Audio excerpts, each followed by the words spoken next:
ओम नमोर्यंताणं नमो सिद्धाणं नमो हर्याणं नमो वज्रायाणं नमो लोहे सवसाहुणं मंगलम भगवान वीरो मंगलम गौतमो गणी मंगलम कुंद कुंदार्यो जैन धर्मोस्तु मंगलम ओंकार बिंदु संयुक्तम नित्यं जायन्ति योगिनो कामदं मोक्षदं चैव ओंकाराय नमो नमः। अहो उपकार जिनवरनो कुंदनो ध्वनि दिव्यनो जीन कुंद ध्वनि आप्या अहो आ गुरु कहाननो तुच्छ ज्ञान त्याननो रंग अमया दर्श रहो ओ शिव पद तक तुझ संग माता हाथ ग्रह।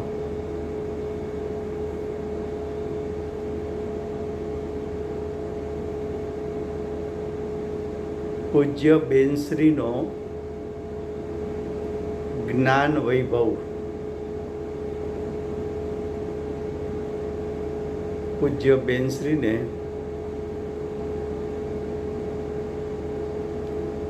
23 વર્ષની ઉંમરે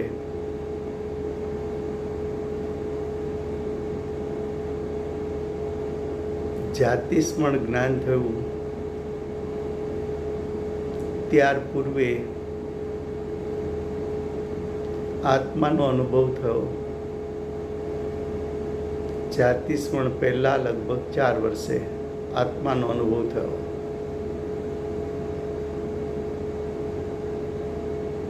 એ જાતિસ્મરણ બેનશ્રીને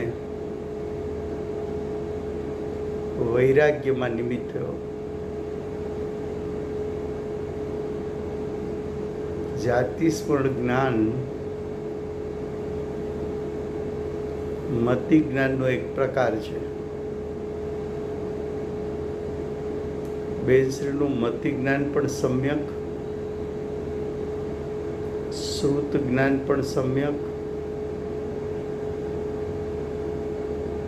મતિ જ્ઞાન શ્રુત જ્ઞાન પૂર્વક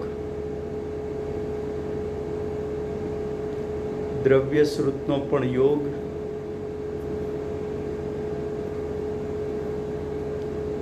એમાં પાછું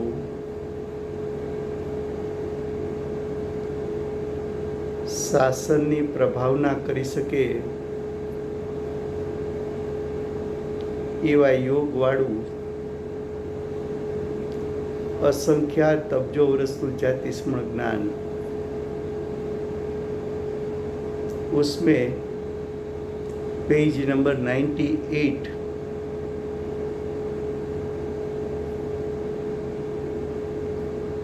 बीच का पैराग्राफ है।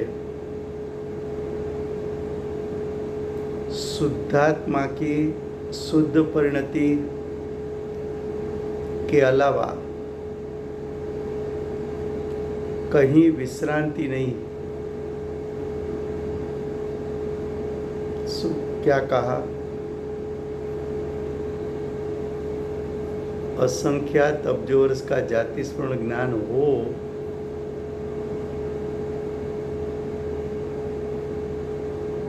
लेकिन आत्मा की शुद्ध परिणति के कारण जो शांति मिलती है, विश्रांति मिलती है, निवृत्ति मिलती है, वो निवृत्ति तो आत्मा के अनुभव के कारण मिलती है। मतलब एक तरफ आत्मा का अनुभव हो और दूसरी तरफ जातिस्मरण ज्ञान हो, तो दो में से मुख्य कौन? तो कि मुख्यता तो आत्मा के अनुभव की है, मुख्यता तो भावश्रुत ज्ञान की है, मुख्यता तो सम्यक ज्ञान की है, मुख्यता तो वेद ज्ञान की है। फिर भी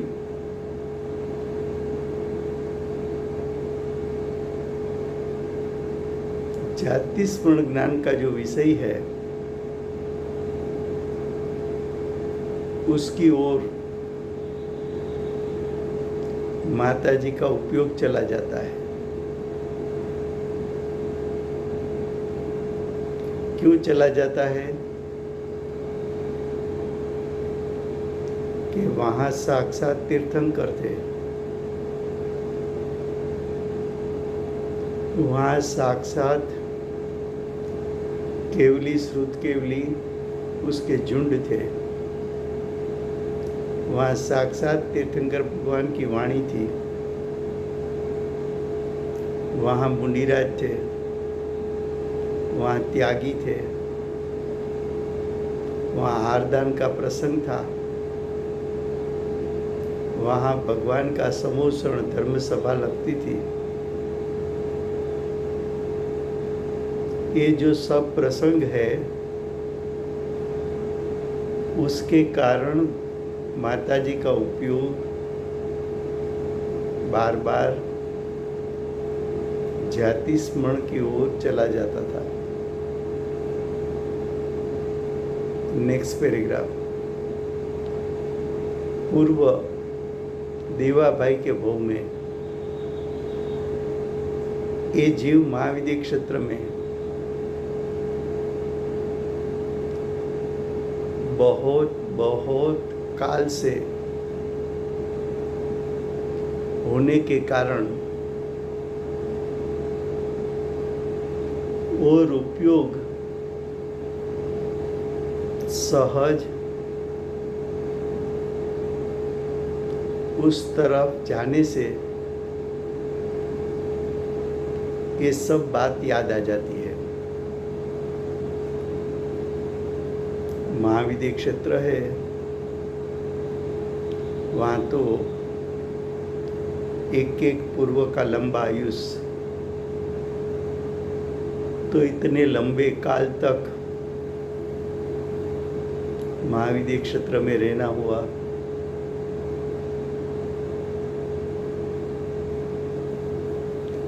इसलिए उपयोग सहज, मति ज्ञान उपयोग सहज पूर्व भव का विषयों को जानने के लिए चला जाता है। Next paragraph. धन्य वो नगरी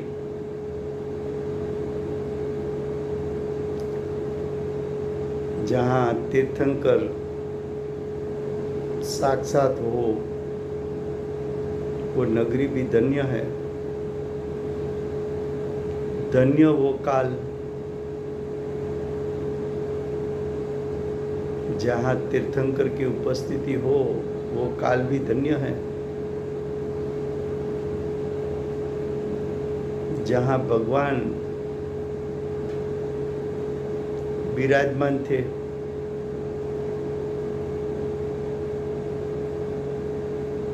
जहाँ यानी महाविद्य क्षेत्र में भगवान विश्व विरमान तीर्थंकर के में प्रथम तीर्थंकर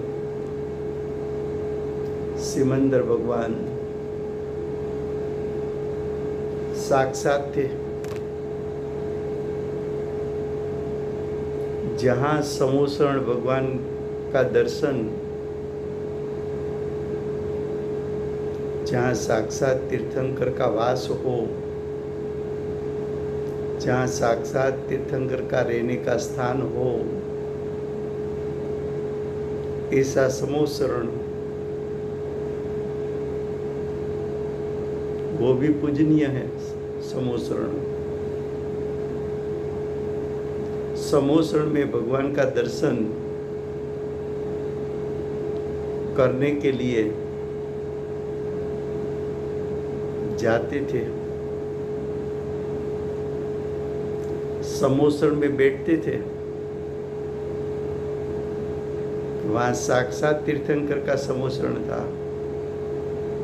यहाँ भरत क्षेत्र में भावी तीर्थंकर का समोसरण लगता था। वहाँ भगवान के समोसरण की भावना थी। उसके फल में यहाँ भावी तीर्थंकर का समोसरण मिला।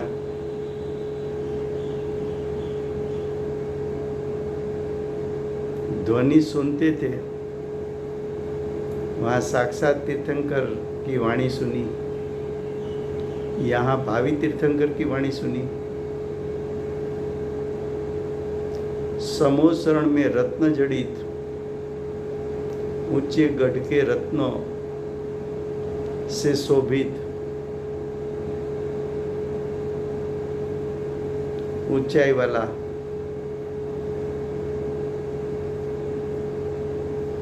प्रवेश द्वार था। आगे जाकर देखे तो वहाँ सिमंदर भगवान विराजमान थे।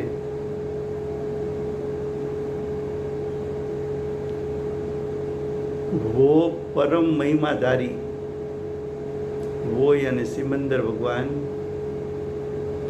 परम महिमाधारी भगवान का वर्णन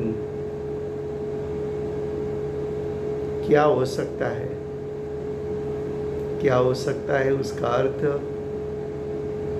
भगवान के समोसरण का शब्द के माध्यम से वर्णन हो नहीं सकता। उसको कैसे हम बताएं? भगवान का साक्षात समोसरण है, उसकी उपमा दे सके ऐसे ये भरतखंड में तो कोई ऐसा विषय नहीं है कि जिसकी हम उपमा दे सके। तो हम शब्द के माध्यम से उसको कैसे समझाए?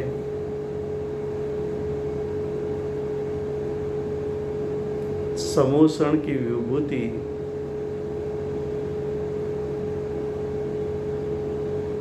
जो समोसरण है सुवर्णमयी रत्न जड़ित,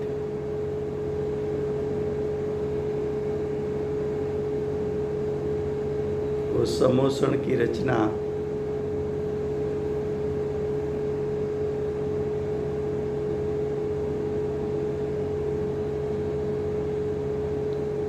और सिमंदर भगवान अंतर में यानी ज्ञान में तरवरित होने से समोसरण सुवर्णमयी रत्नमयी ऐसी उसकी विभूति और साक्षात सिमंदर भगवान अंतर में यानी मति ज्ञान उपयोग में झलकते हैं। उसके कारण ये रहे भगवान। देखो ज्ञान की निर्मलता कितनी है।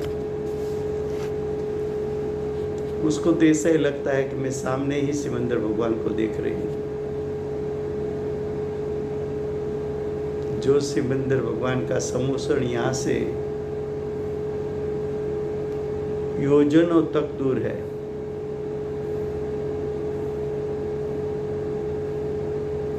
लेकिन पूर्व भव में सिमंदर भगवान को देखा और स्वभाव के अवलंबन से मति ज्ञान की जो निर्मलता हुई वो निर्मलता भी ऐसी हुई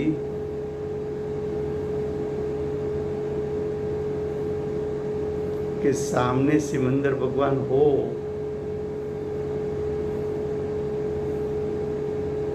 ऐसा उसके ज्ञान में सिमंदर भगवान झलकते थे। ये रहे भगवान, ये रहा समोसण,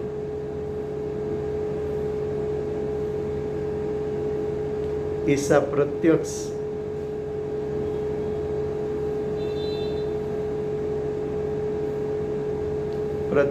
की माफिक जानने में आता है। उसकी महिमा आने से ये सब लिखने का भाव आ जाता है।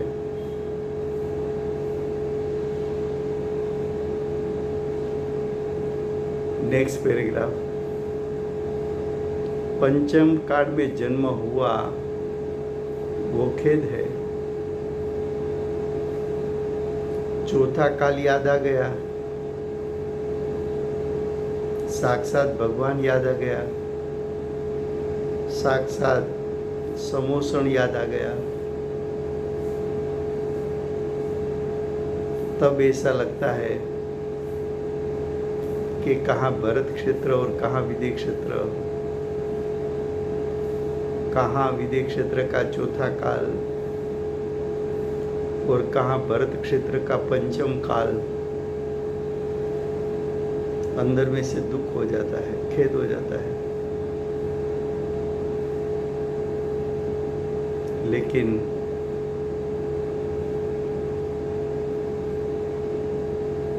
जब ऐसी स्थिति खेद की हो जाती है, फिर वो गुरुदेव को याद कर लेते हैं माता जी।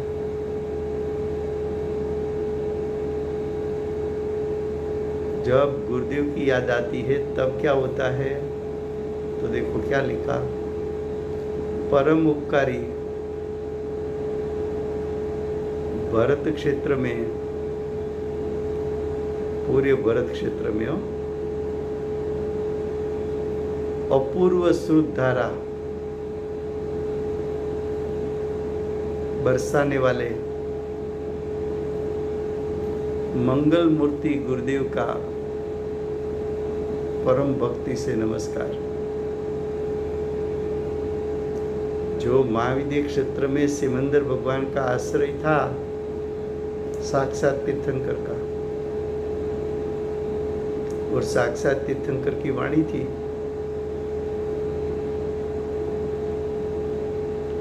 लेकिन वो पूर्व भाव तो चला गया।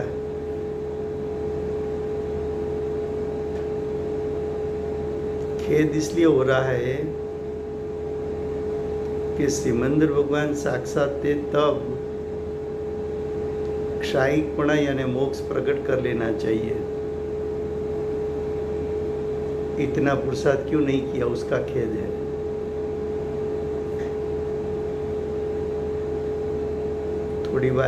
थोड़ी देर के लिए खेद हो जाता है, फिर ज्ञान मध्यस्थ हो जाता है फिर से कि यहाँ तो भरत क्षेत्र में साक्षात गुरु और भविष्य के तीर्थंकर मिले, उसकी अपूर्व श्रुत धारा मिलती है। शुभाशुभ भाव को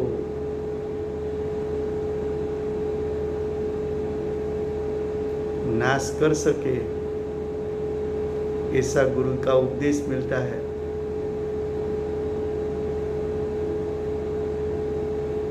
जब गुरुदेव याद आते हैं तो खेद चला जाता है। Next paragraph.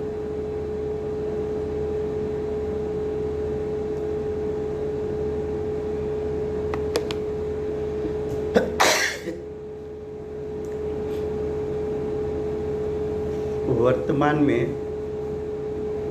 भरत क्षेत्र में भी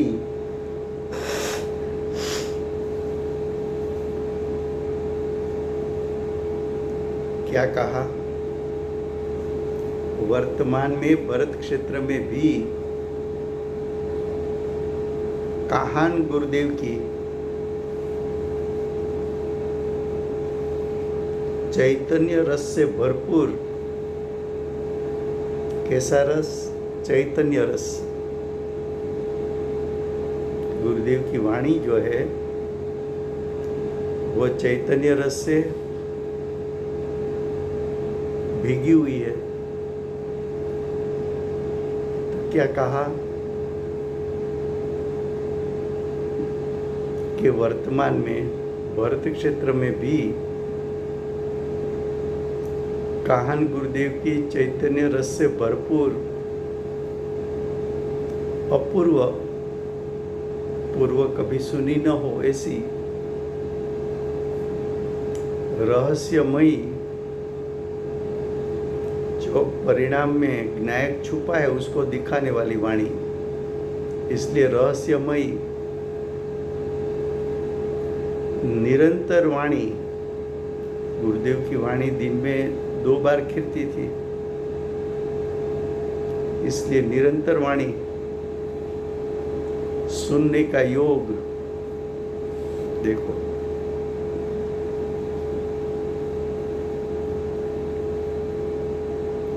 गुरुदेव की वाणी 2 बार मिलती है तो माता जी को गुरु के प्रति अहोभाव आ जाता है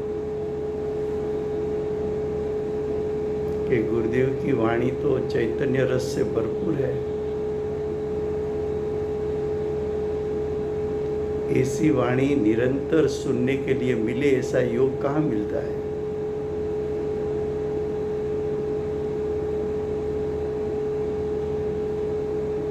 सोचना कि गुरुदेव के प्रति जो माता जी को भाव है, ऐसा हमें भाव आता है।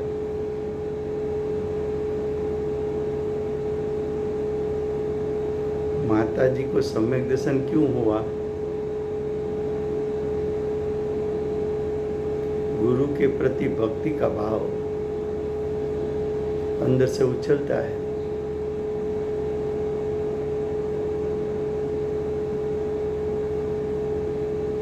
तो देखो, अपूर्व रहस्यमय निरंतर वाणी, सुनने का योग,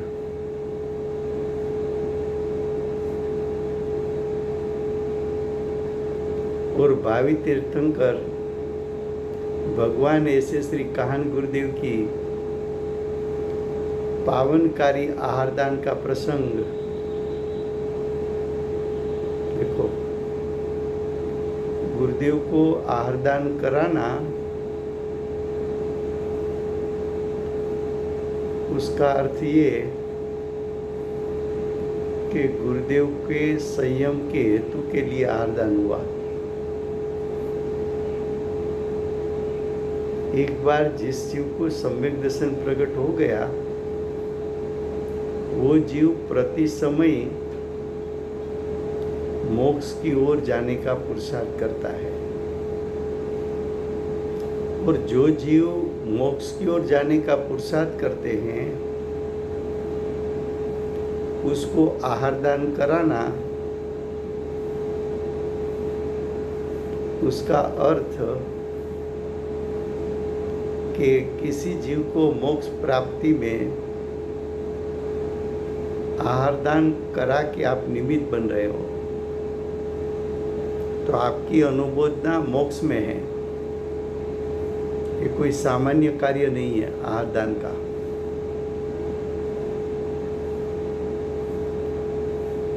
पंचकल्याणक आदि होता है तो आहारदान के लिए लोग लाखों रुपया उसका लाभ लेने के लिए दान करते हैं। क्यों?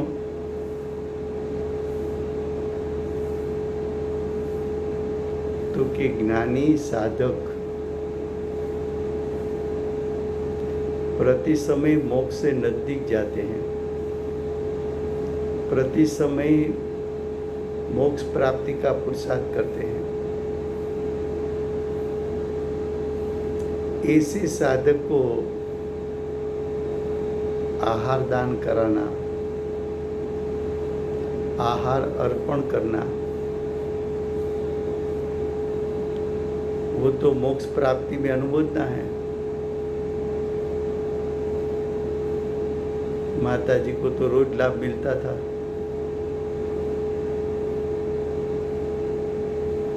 और माता जी ऐसा भी कहती थी कि देवलोक में ये लाभ कहाँ मिलने वाला है, वहाँ तो आरदान जैसा है नहीं। देव के गले में से अमृत झरेगा,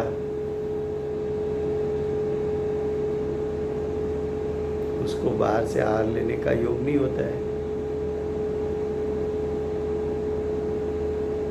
तो इस भाव में जितना गुरु का लाभ मिले, आहारदान का जितना लाभ मिले, वो लेने का है।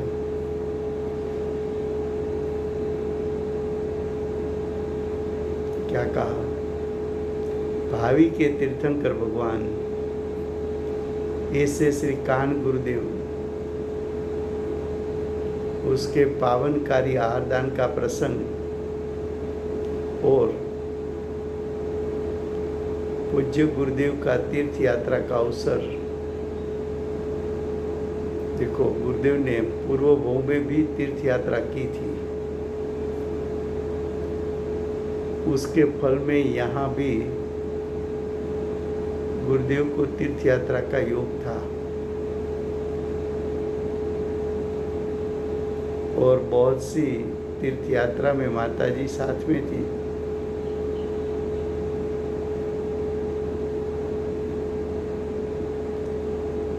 आगे लिखा है, श्री जिनेंद्र प्रतिमाओं के कल्याणक अवसरों आदि पुनीत प्रसंगों, ये सब पुण्य के उदय के कारण है। ये प्रसंग याद आने से उल्लास आता है।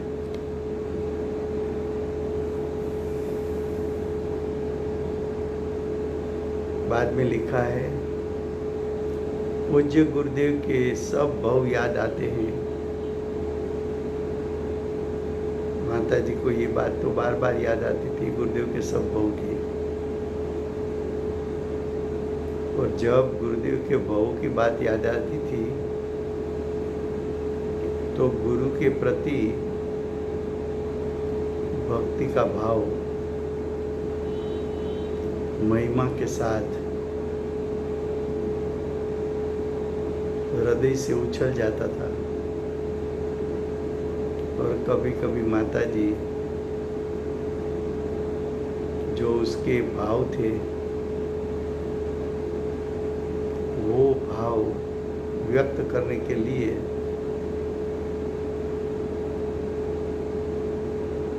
भक्ति भी बनाती थी।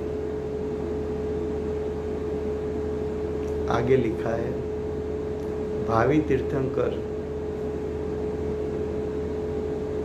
वर्तमान के धर्म धुरंधर, वर्तमान काल में गुरुदेव जैसे धर्म धुरंधर कोई दिखने में नहीं आता है। गुरुदेव की वाणी का जो सत्य कथन है, सच्चा मोक्ष मार्ग है, सच्चा वेदरूप श्रद्धान वेदरूप ज्ञान हो जाए, ऐसा जो गुरुदेव की वाणी का योग है, ऐसी वाणी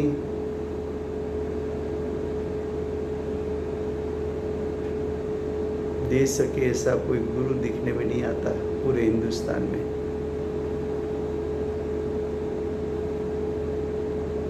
भावी तीर्थंकर वर्तमान के धर्म धुरंधर गुरुदेव को परम भक्ति से नमस्कार। ऐसी जब सब बात याद आ जाती है तो माता जी को गुरुदेव को वंदन करने का भाव आ जाता है। Page number 100।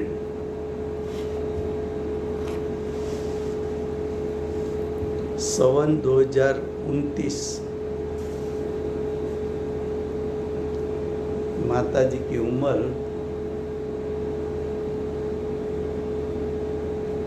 59 साल, 59 साल। उस समय का ये पत्र है।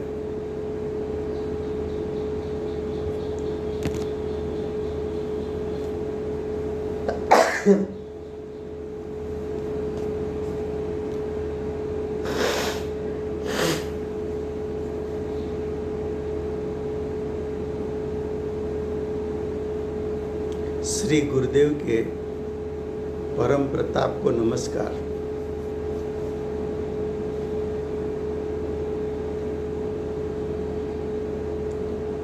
देव गुरु शास्त्र के चरण की सेवा हो।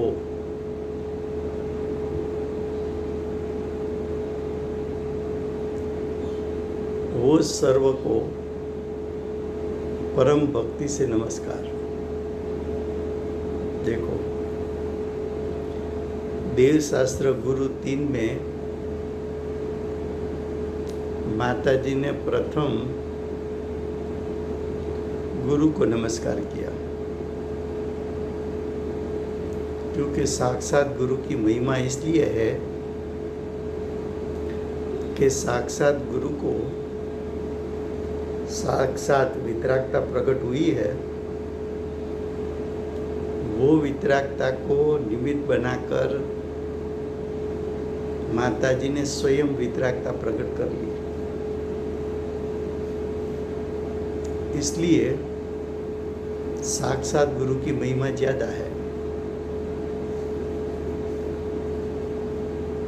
आगे लिखा, देव गुरु शास्त्र की चरणों की सेवा हो। अंदर में नायक की सेवा ज्ञानी को होती है, बाहर में जब विकल्प आता है तो सच्चे देव गुरु शास्त्र के चरण की सेवा होती है। ये स्मरण कुछ प्रकार से सन 2018 और सन 2023 की साल में आया था। क्या कहा? ये 59 साल की उम्र में जो स्मरण आया, वही स्मरण 48 साल की उम्र में भी आया था, 53 साल की उम्र में भी आया था। ऐसा ही स्मरण फिर से 59 साल की उम्र में आया। महाविद्य क्षेत्र में समोसरण में सिमंदर भगवान विराजमान थे। वहाँ देखने के लिए ज्ञान का उपयोग यानी मति ज्ञान का उपयोग बार बार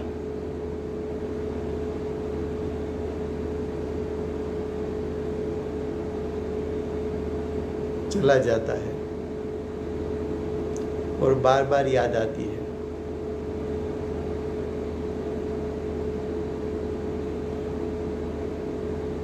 पूर्व के देवाभाई के बहू में ये जीव ने यानी बेनश्री के जीव ने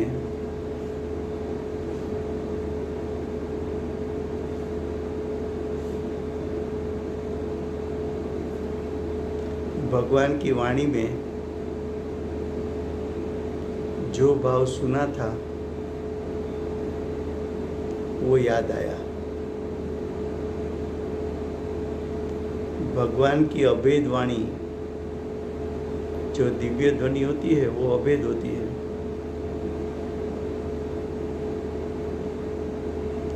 भगवान की अभेद वाणी में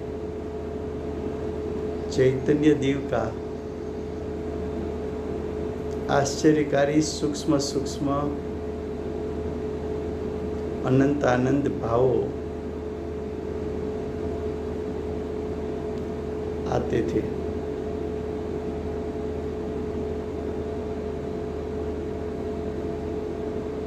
क्या कहा? भगवान की वाणी आश्चर्यकारी, अचरजकारी, अद्भुत,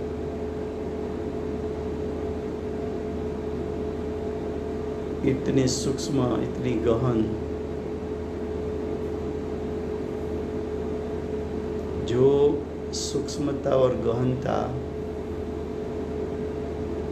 कुंकुंदाचार्य देव, गुरुदेव, माताजी सब सुन के आए हैं,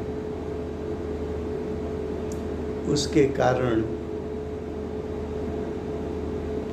कुंकुंदाचार्य देव ने पंच परमागम में सूक्ष्म न्याय भर दिया।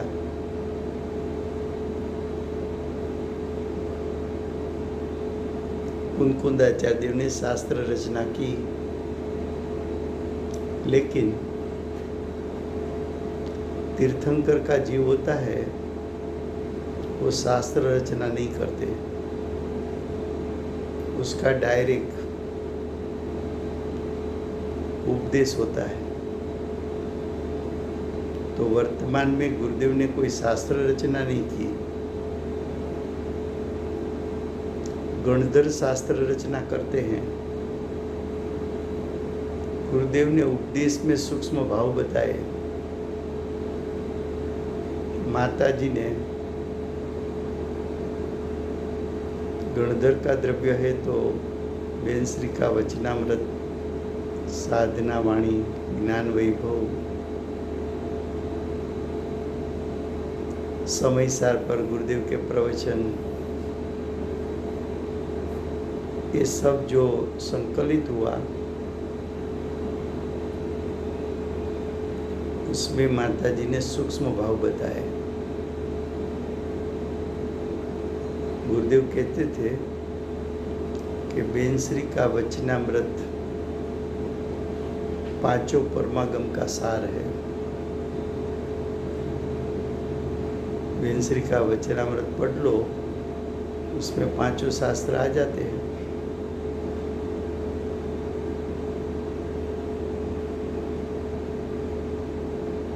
तो जो भगवान की जो ये अभेद वाणी सुनकर आए हैं, भगवान की सूक्ष्म से सूक्ष्म बात और उसके अनंत प्रकार के भाव जो सुन के आए हैं, उसके कारण कुंकुंदाचार्य देव, गुरुदेव और माताजी ने यहाँ सूक्ष्म भाव खोल दिया। आगे लिखा है, ज्ञान उपयोग आदि सत द्रव्यों का स्वरूप का सूक्ष्म सूक्ष्म भाव अनंता आते थे। क्या कहा? जो भगवान की वाणी है, उसमें ज्ञान उपयोग की बात, छह द्रव्य सत स्वरूप है उसकी बात, छह द्रव्य के स्वभाव की बात, छह द्रव्यों के स्वभाव की सूक्ष्मता की बात, छह द्रव्यों के भाव अनंत प्रकार के,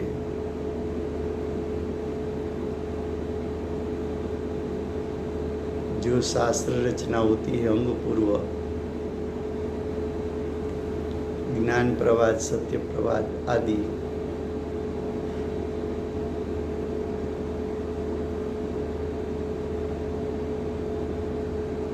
पूरे विश्व के सूक्ष्म सूक्ष्म अनंत भाव की बात भगवान की वाणी में आती थी।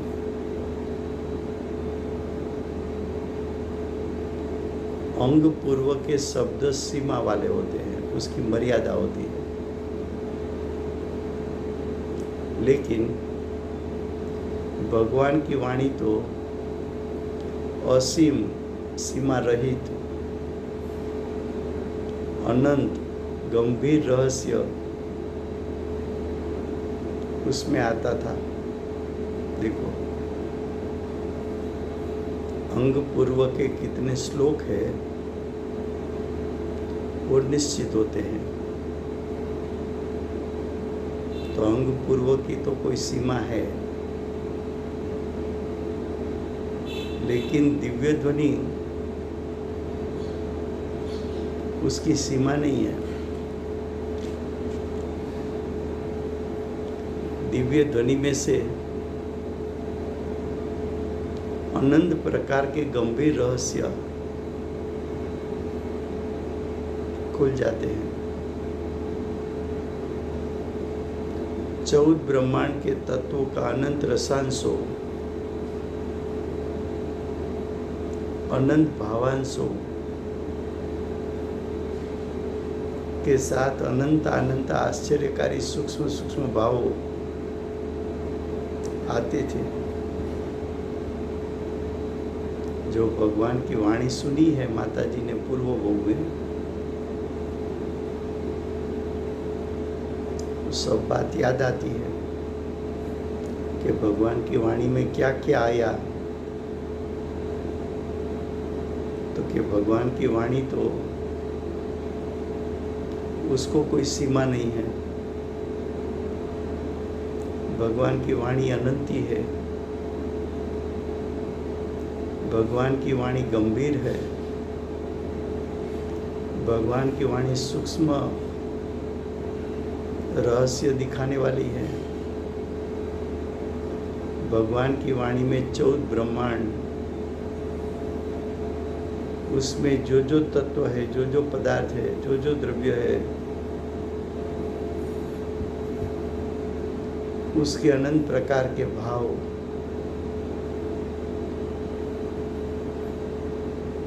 और अनंत भाव जो है उसके आश्चर्यकारी सूक्ष्म सूक्ष्म भाव,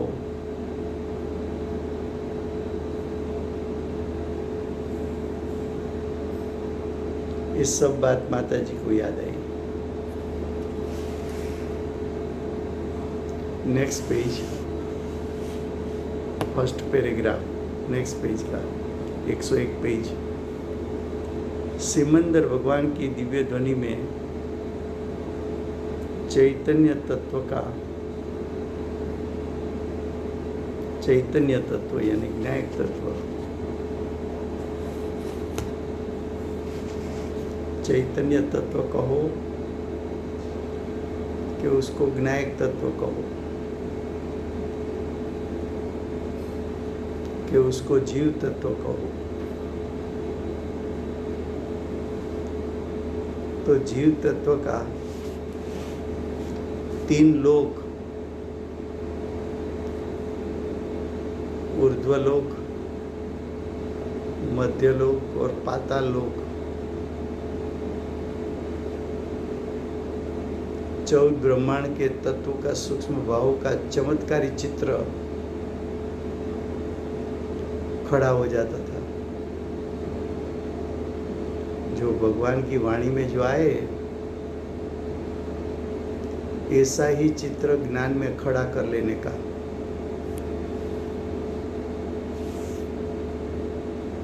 कितनी उपयोगात्मक वाणी सुननी पड़ती है कि एक तरफ भगवान की वाणी का प्रवाह, उसको ग्रहण किया और भगवान की वाणी में जैसा आया ऐसा भाव में चित्र खड़ा किया।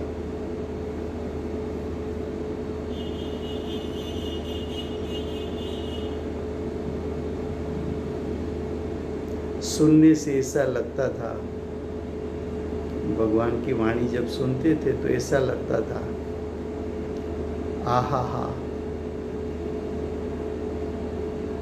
तत्वों का ऐसा आश्चर्यकारी स्वरूप है तेरे चैतन्य तत्व का भी आश्चर्यकारी स्वरूप है। जीव ने जब तक वहां दृष्टि नहीं की आश्चर्यकारी तत्व पर, तब तक तत्व, चैतन्य तत्व का आश्चर्यकारी स्वरूप कैसा है वो उसको मालूम नहीं पड़ता है। एक बार तेरी दृष्टि चैतन्य पर स्थिर कर दे, एक बार तेरा उपयोग चैतन्य तत्व पर स्थिर कर दे, तो उसका रहस्य, उसका अनुभव में सब कुछ आ जाएगा।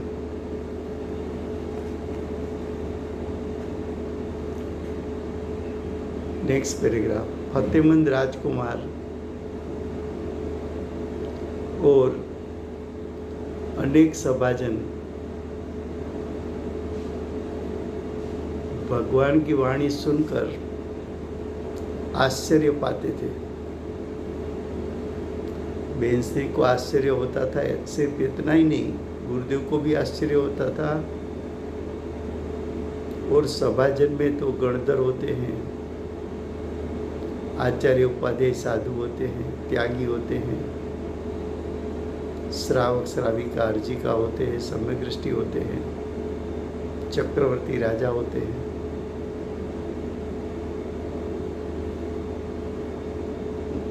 ये सब सभाजन को भगवान की वाणी सुनकर आश्चर्य पाते थे। Next paragraph. अनेक प्रकार के रत्नमय समोषण में सिमंदर भगवान विराजमान थे, जहाँ गणधर, मुनिवरों, देव और देवेंद्रों,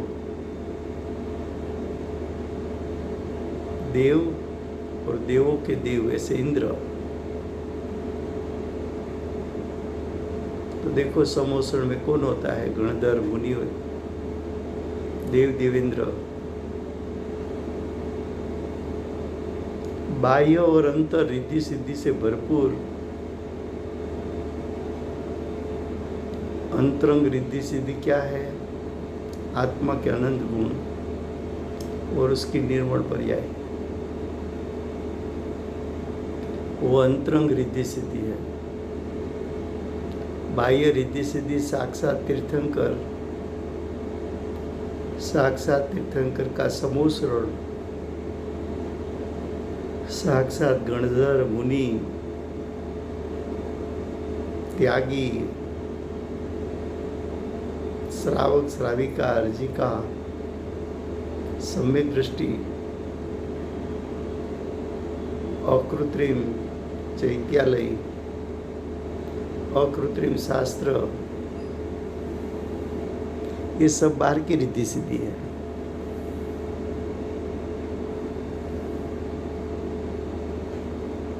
इस सब से ऐसी रिद्धि सिद्धि से भरा हुआ महाविद्य क्षेत्र,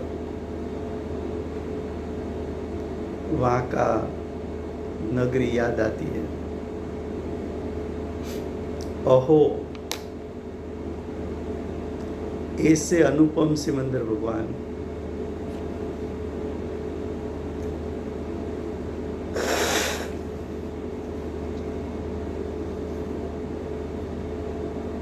भगवान का स्वरूप बताना है, लेकिन भगवान के स्वरूप का उपमा दे सके ऐसी विश्व में चीज नहीं,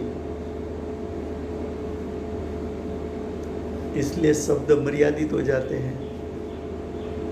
अनुपम शब्द बोल के छोड़ देना पड़ता है।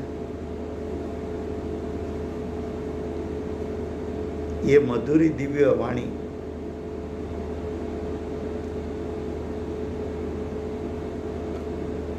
भगवान की वाणी मधुरी होती है। जैसे यहाँ हमने भावी तीर्थंकर की वाणी सुनी, वो कैसी मधुरी है, और ये तो साक्षात तीर्थंकर।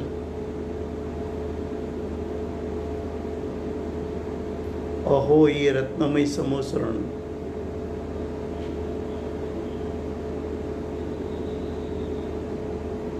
अहो ये महाविद्य क्षेत्र,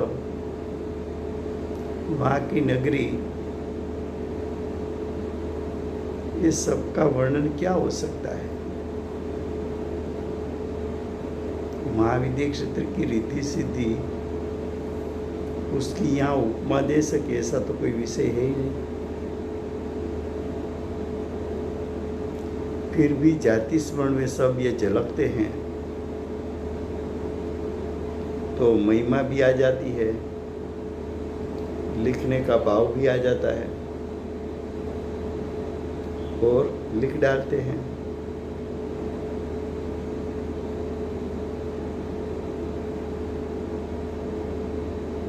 लास्ट पैराग्राफ, चैतन्य द्रव्य की शुद्ध परिणति की ओर शुद्धात्मा में उपयोग सहज जाता है, वो भी साधक स्थिति होने से, यानी शुद्धाशुद्ध दशा होने से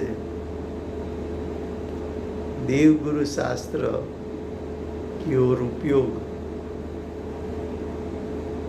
जाए बिना रहता नहीं। देखो, जो जीव मोक्ष मार्ग में खड़ा है, जो जीव को सम्यक दर्शन प्रकट हुआ है, उसको निश्चय के साथ व्यवहार कैसा होता है, तो कि निश्चय में तो शुद्ध परिणति की प्रकटता है, व्यवहार में बाह्य देव शास्त्र गुरु उसकी उपयोग में आराधना है। तो निश्चय के साथ ऐसा व्यवहार साधक को अवश्य रहता ही है।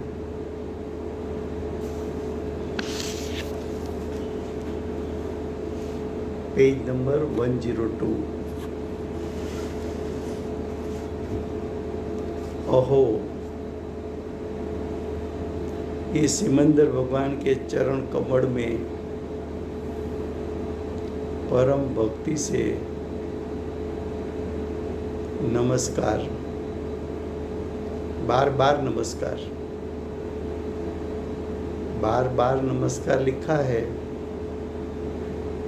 उस शब्द के माध्यम से माता जी को स्वयं के हृदय में सिमंदर भगवान के प्रति भक्ति का उल्लास कैसा है, इस शब्द के माध्यम से माता जी के अंतरंग भाव कैसे हैं, वहाँ पहुँचना है। देखो, माता जी का जो साहित्य है, चाहे वचनामृत हो, चाहे पत्र हो, चाहे जाति स्मरण की बात हो, आप जब पढ़ो तब ऐसा पढ़ना कि जो माता जी के भाव में आया वही लिखा है। तो वो शब्द पकड़ के माता जी की परिणति कैसी है, माता जी की परिणति में क्या है, ऐसा समझ के उसका अभ्यास करो तो अंदर जाने का भाव आएगा। क्या कहा?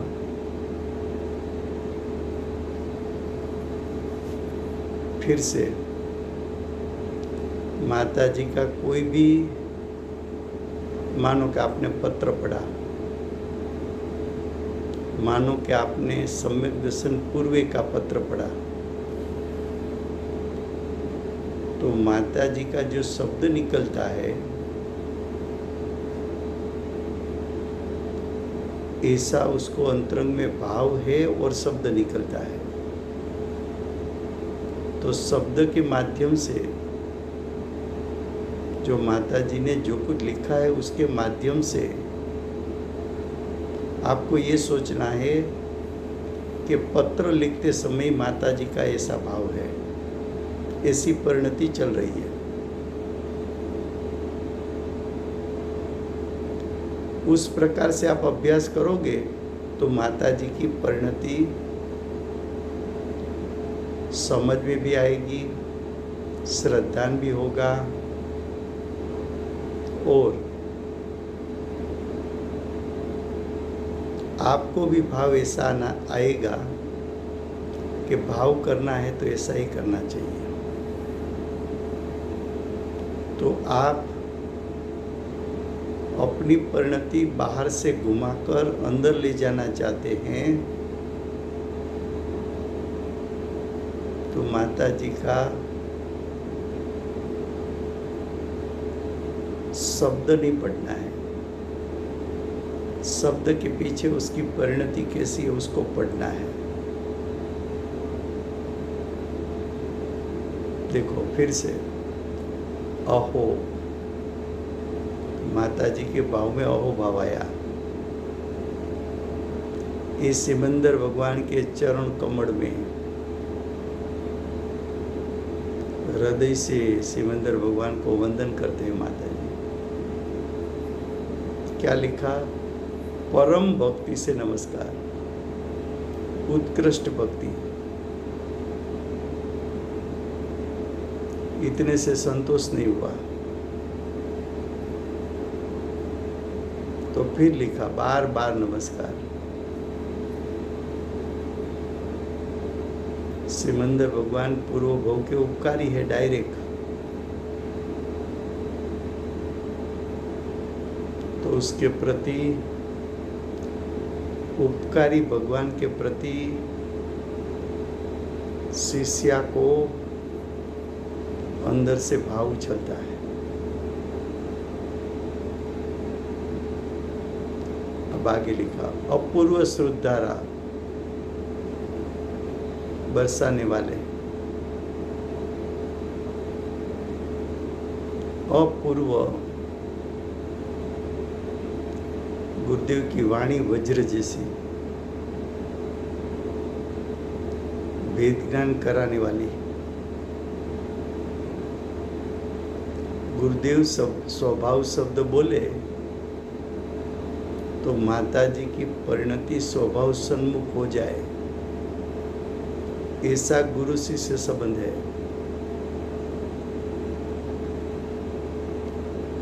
तो शिष्या को गुरुदेव के श्रुत की धारा में अपूर्वता लगती है, ऐसा माता जी के भाव में है। सोचो कि जब हम गुरुदेव की वाणी सुनते हैं तो हमें गुरुदेव अपूर्व श्रुतधारी लगते हैं कि नहीं लगते हैं?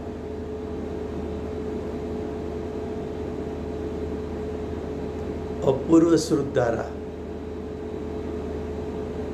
बरसाने वाले, भावी तीर्थादिनाथ। 23 साल की उम्र में माता जी को मालूम हो गया कि मेरा गुरु भविष्य के तीर्थंकर है।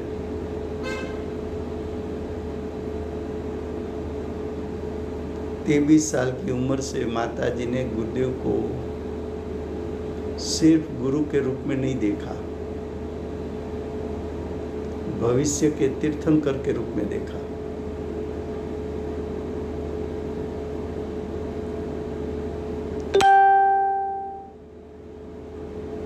काहान गुरुदेव के चरण कमल में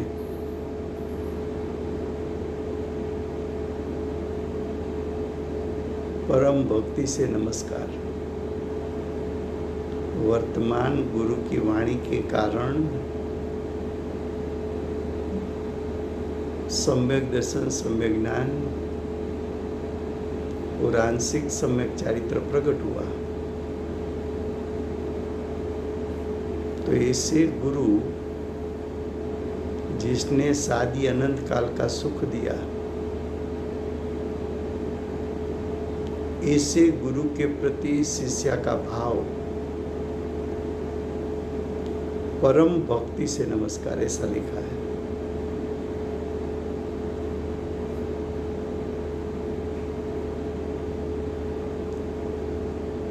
अब सवन 2034, माता जी की उम्र 64 साल है।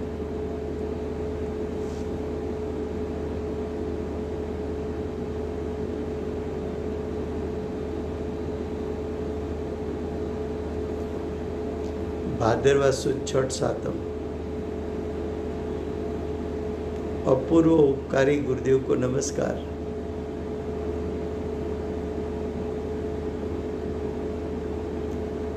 अनंत काल में परिभ्रमण करने से चार गति में जीव ने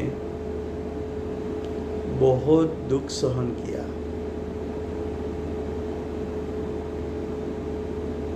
पूर्व का जो अनंत काल गया, उसमें अनंत भव हुए और अनंत भव में अनंत दुख हुए। सॉरी, समय हो गया है, कल यहाँ से लेंगे।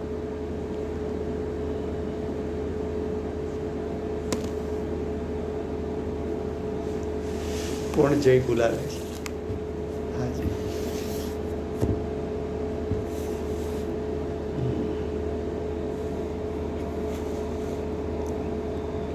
कौन जय बोलावे છે?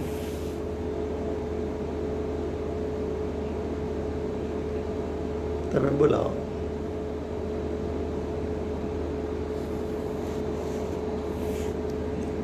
जय हो। महात्नो जय हो। जय हो। जय हो। जय हो।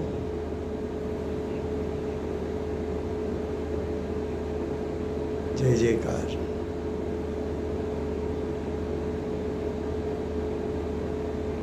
जय हो।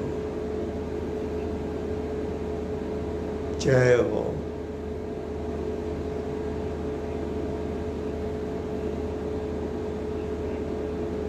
जय हो।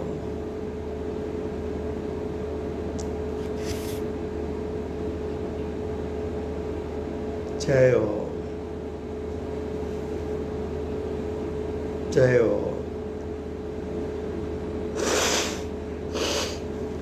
जय जिनेन्द्र। जय जिनेन्द्र। जय जिनेन्द्र।